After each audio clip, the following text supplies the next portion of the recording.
Welcome to a DK Custom Products video. I'm Dwayne and this is Kevin, and today we're going to talk to you guys about something that's in the manual, but it's often overlooked.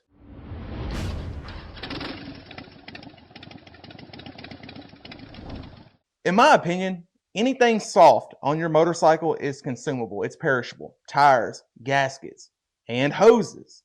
Belts. So these are things you have to be mindful of and check and replace as needed or repair as needed. And a lot of people overlook the hoses that run to your oil cooler, whether it be the OEM models or aftermarket. And here's the thing, that's not something you want to fail. Right. The oil is the lifeblood of your engine. So, for example, we sell an oil filter relocation oil cooler kit, and one of the big steps we highlighted in the instructions is with every oil change, check your hoses. Because here's the thing, these hoses, if they're touching something that's hot and moving, it's going to chafe that hose and it's going to damage the hose. And over time, whether it be a short period of time or a long period of time, it could wear through that hose and cause a leak.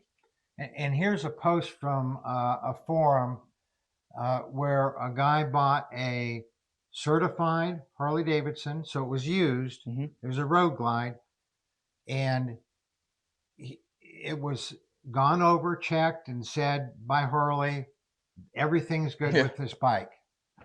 And it wasn't a week or two later, and he was dripping oil. So he took it in and goes, hey, this was supposed to be pre-certified and be in whatever Harley calls their deal, where they've checked everything over and the bike is good. And good enough that you can get a buy a warranty on it. And they didn't know what it was, They finally found out one of the OEM oil hoses to his OEM oil cooler had a little split in it. Because like Dwayne said, anything that's soft is consumable, can get dry rot. So who knows, maybe it was a rock, maybe it was a tool, or maybe it was just that the hose was old when it put up, because the bike was only a couple years old. Yeah. So it shouldn't have had dry rot already. But whatever the case, it was the OEM hose. They had a split in it, and those people they charged them to replace it, even though it was just a couple of weeks since they had certified I don't expect anything less from the dealership. But we have a video on how to inspect hoses and how to replace hoses. We'll put up in the corner here. It's just really important that every oil change, at minimum, every oil change, take a look at your hoses. Yeah, you're already on the ground. Just look at it and see. And see if there's any chafing or wear marks, or maybe a rock got kicked up and now it's sitting between two hoses and vibrating around and wearing. You don't know what could happen. So just look it over. It takes, 15, 30 seconds. And it's just a good precautionary thing to do. And there's even things you can do when you're inspecting, like whether it's aftermarket or factory. If I'm looking, at the bike with the totally OEM oil cooler, and I'm looking and I'm going, wow, this hose is rubbing against this part of the frame a little bit. Oh, here we go. Oh yeah, that was the worst one right there, where it was rubbing up against the bolt. And that's why you got to do inspections every now and then, at least every 5,000 miles. That was rubbing up against a bolt.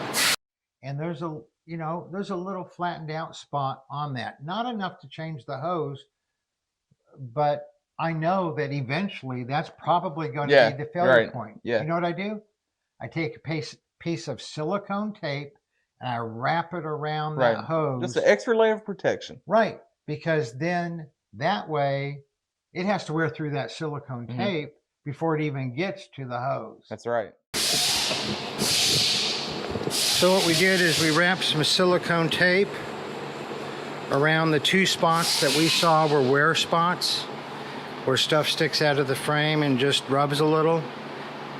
And so that's just a preventative thing, so I could go another 4 or 5 years without having any issue.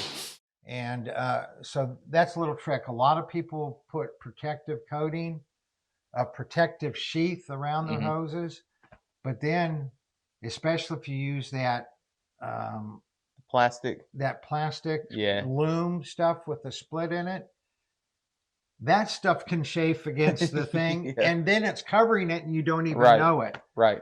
So the only good sheath to use would be a really heavy duty cloth wire loom, which is expensive and a pain in the butt to put in there. Better just to inspect it. And I think on my last hose change that I did on my oil filter relocation, I think I saw some, I think it was about 60,000, it was either 45,000 or 60,000 miles. I saw some wear happening in a couple spots. But I mean, that's a lot of miles before any of that happens. It's going to happen with every hose, aftermarket or OEM. That's right. So this video is really just a reminder, more of a PSA to check your hose, because it often goes overlooked. Even professionals can overlook it, as you've seen from this dealership. We'll put links down below to some aftermarket oil coolers and oil filter relocations.